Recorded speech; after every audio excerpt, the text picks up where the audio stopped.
masculinity. Do you stand by that? Now, he wasn't there for that. Do you stand by that statement? What statement was it?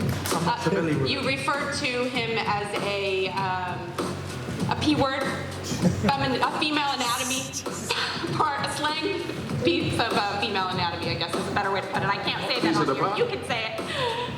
Some of the piece of the pie? The piece of the pie, that's the one, yeah, I guess. I like that. I like that. Do you stand by that statement? Why would you say something like that about him coming into this? Do you question his masculinity? I'm not sure, I've never seen it, but I'm all ears and all eyes. You willing? I'm willing. Let's have a look. In terms of this fight, let's get to it. You've said that you've sent him some text messages, some calls. How ready are you for this one? I'm born ready, you know. Feeling good in training camp, and everything's been going really well. No injuries, no excuses, nothing to talk home about. Dedication, sacrifice, one day after another. You know, training camp's a pretty boring place. Eat, train, sleep, repeat. Nothing else goes on. You know, for this one, I've even took out Diet Cokes, which has been quite difficult, because I usually have around about 500-600 Diet Cokes per training camp. Really? This one I've not even had one, so yeah. All right. Really dedicated. You're really dedicated for this one. Deontay, in terms of your dedication, I know you just came off of that last fight against Ortiz. You got right back into the gym. You made a quick trip to Rome. How are things going? Hey, things are going amazing. You know, I'm the happiest I've ever been in my life, and it's an amazing feeling, especially to be in a place where you came from and where you are now. You know, so I'm happy, and when you get a happy Wilder in camp and getting ready to prepare for a big fight, February 22nd, you can only expect nothing but great things from it. That's what. You in the past have mocked his lineal title. Do you respect it now? I still don't. I don't. You know, if anything, people talk about the lineal and so. Well, I never really heard it until he talked about it. Nobody really talked about it. I didn't see it. I mean, a lot of people say Lennox Lewis is the lineal champion. I guess if he come back, we'll have two. So. Do you have a response to that? The fact of the matter is, I sit here as a man who's won 6 heavyweight titles. How many heavyweight titles have you won? 1. So, whether you want to say lineal, it's bullshit or whatever, no, it's a historic title. I don't expect you to understand it. But you know, I'm a historian on boxing, and it goes back a long way. So, whether you want to admit it or not, it's really unimportant to me, because your belt's going to be on the line, so that's up for grabs. If you don't want to win mine, then I'll just win yours. Fantastic. The thing about it, you can keep it. You know, when I knock you out, you can take it back, get you. You know, like I said, thank you. We ain't seen the lineal. Where is it? The lineal doesn't have a... Besides the belt that's holding up your pants, what a belt? No, the belt I've got on is actually Gucci, not a lineal. So what a lineal? The lineal I carry around in my presence. Okay. When you look at me, you're looking at a lineal. Visible, and I have a 12-round championship fight with nothing we can't see, 100%. Nothing we can't feel. That's why it's on the We line. can't even get emotional attached to it. We don't even know. She ain't even pretty. Well, the thing is, you don't need to see something to believe it's real. We both know that, don't we? That's true. That's why we believe in faith, right? Good man. So the lineal championship is sort of like faith to boxers. You can't really see it, but we know it's there. And if you believe it enough, good things will happen. You know, we're both on agreement on this thing. Yes, you agree on something. I know one thing that you probably won't agree on is who has a better resume. Do you believe you have a better resume than Deontay Wilder? Come on, Tyson, be real. I'm always real. I'm always real. Always. And that's a fantastic question, and it depends on which angle you're coming from. You're looking at a man here who's knocked out 43 opponents in a row. Now, even if I hate this guy, I've got to respect that. That is awesome. You know, I've never met anybody before who knocked out everybody they ever fought. That's absolutely... Including you? Including me. You didn't knock me out though, much, did you? Nearly. Not quite there. That's why we're having a rematch. But yeah, Deontay's got amazing power, and no matter what it comes to verbal blows or anything, you always have to respect him. He's 10 defences. He's beat Lennox Lewis and Mike Tyson and all these guys record in defending the belt. So he's done a fantastic job here in the United States, holding his title, defending it regularly, and congratulations to the guy. I've got nothing, I can't take anything from him. He's a great puncher, he gets the job done. People say, oh, he can't box, but, you know, I wouldn't mind being a shit boxer if I could win 43 in a row by knockout. Yeah. So, and my thing, I beat some guys as well.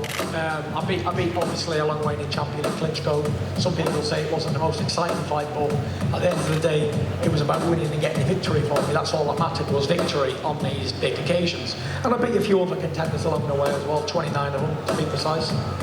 So yeah, I've won 6 belts as well. So, you know, this is why it's an eagerly anticipated fight, and people want to see who's the best. And I do as a boxing fan, and so does Deontay. I know he does. And this is why we're throwing down. This is why I respect this man, because in a lot of other weight divisions, especially in our era, we're the only 2 undefeated warriors.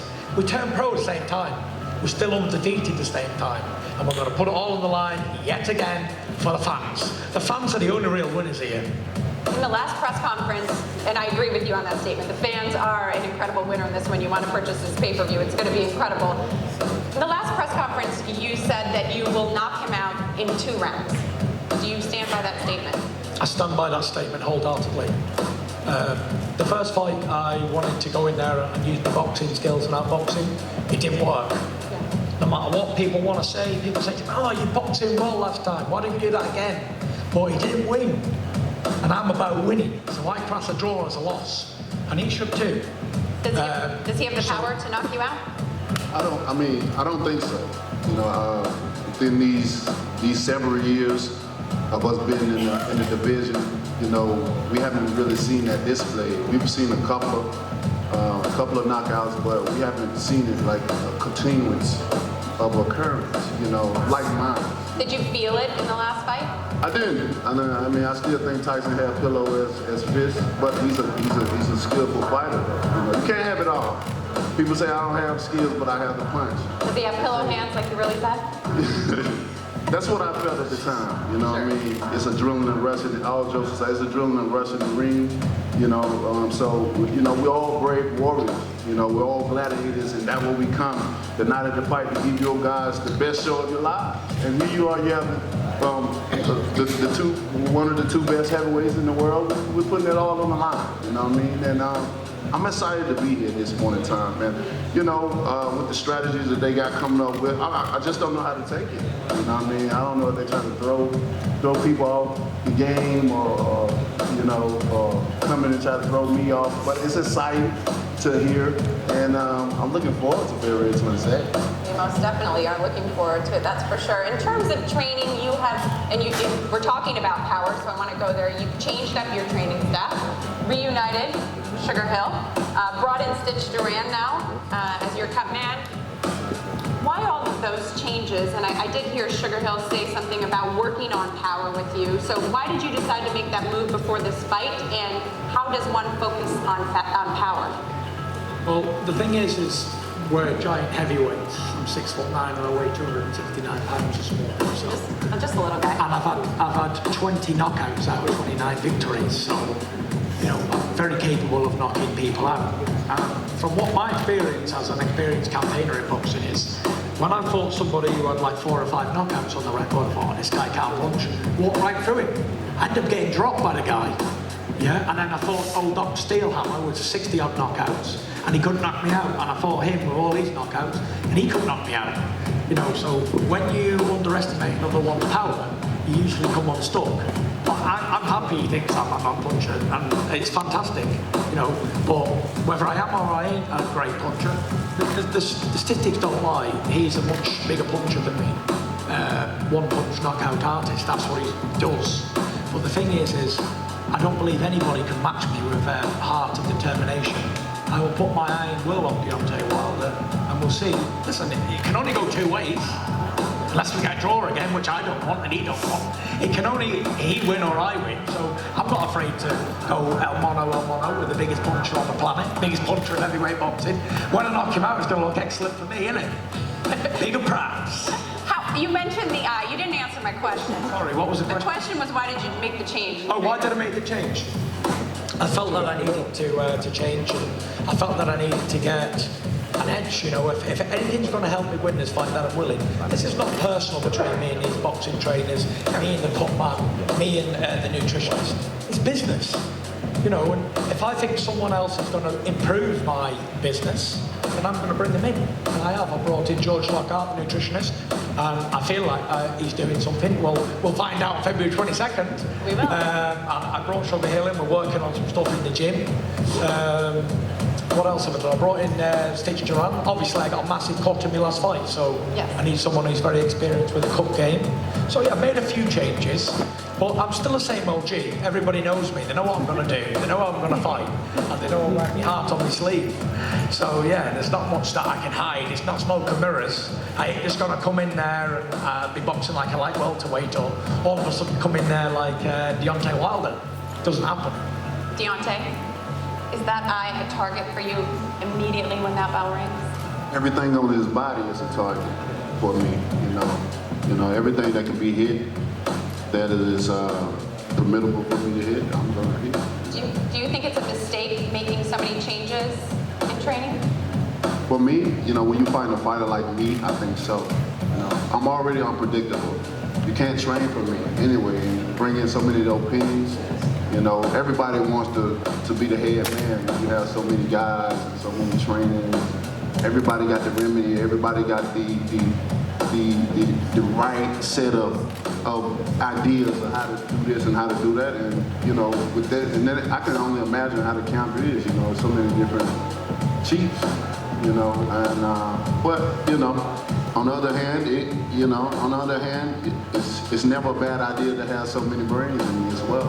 You know, so I look at it when I look at things and I see my opponents and how they try to prepare for me. You know, I look at it in two ways. I mean, I'm always optimistic. I'm an optimistic person anyway. You know, I don't look and say, well, I'm untouchable, and you know, I'll never be able to do this or do that, or they're gonna do this to me. You know, I look on both sides of the field, but you know, that warrior in me, that mentality that I have, that king spirit, you know, I fight with the ancestors. And you know, with that being said, it's gonna take a lot more than just men to be able to come in and be what God got for me. How would it feel to deliver Deontay Wilder's first loss? You know, I've beat quite a few undefeated fighters in my time. Does this one have a little more weight on it? To be fair, whether they're undefeated or they're not, whoever is considered a good man at that time, whether he's got losses on his record or he hasn't, the victory is the victory. I'd take it anyway. I'm sure you feel the You same know, way. yeah, I'm sure every professional athlete feels the same way for sure. Well, for me, you know, I think with him, it's going to be. I mean, every fight, every victory, I've knocked off a few undefeated fighters myself. But I think this one's going to be a little bit more special for me. Why? It's just because of the history that we have, the controversial draw, and you know, for me, I consider Tyson like a breath of fresh air. For me, especially in the heavyweight division, you know, because a lot of the other guys just still, they don't want to open their mouth. They don't want to really just let themselves loose and have fun. And already it's such a dangerous sport. This sport is so dangerous. You know, this is the only sport where we've seen so many people lose their lives in, and you gotta enjoy it while we're in it. And you know, I just try to find the humor out of this such dangerous sport and try to find the same people that have the same, you know, some type of sense of humor and be able to enjoy what we do. Because when it's the night of the fight, when that bell say ding, anything can happen. Anything can happen. You both seem to really enjoy your jobs. I'm curious if you enjoyed Deontay Wilder's performance against Luis Ortiz. Great performance. He did everything he was supposed to do. He knocks guys out and he knocked him out. Fair play. You know, he took his time. I liked the way he was relaxing and not letting the rounds get under his belt like the rounds passing. He was so relaxed and calm under the pressure. I was impressed. Not by the knockout, because I've seen him knock plenty of guys out before, but the way he was conducting himself under pressure, like going back to the rounds, no frustration in the corner, like, I got it, don't worry. respect for that. Because if I go a few rounds down, I'm That's what like, I was gonna. gotta get it back. Well, he was like stone cold. Do you think that he can, stand to lose a couple rounds early against you? Sure, he has the ultimate equaliser. It doesn't matter if you win 11 and a half rounds against Deontay Wilder with 30 seconds left. Do you think? He can KO anybody. Do you think that you have to get things done a little sooner, or that you have to do more against a guy like Tyson Fury in those early rounds? I mean, finding a fighter like Fury, you definitely have to be careful. Time go by so fast in that. You're having so much fun. You're trying to do everything that you prepared and trained for the fight, and before you know, you look up, it's the 6th round. Oh my gosh, it's the 7th round. You know what I'm saying? So, with a fighter like him and what he brings to the table, you definitely about to have to have awareness. But still, on the other hand, with me just being blessed with power, for me, it would be his job to try to stay away from it. And it's 36 minutes up in there that he'll have to avoid. And I always say, fighters have to be perfect for 12 rounds. Don't have to be perfect for 2 seconds. And I'm just grateful to have that blessing of power. Because I started late. I only started at 21 to gain skills and different things. I was always, playing catch up with all my other teammates and all that. So, with that being said, having power, it don't hurt at all, especially when you want to go home and have a good night and end it quickly. Power never hurts. Just like the staring contest, as you've said before, don't blink.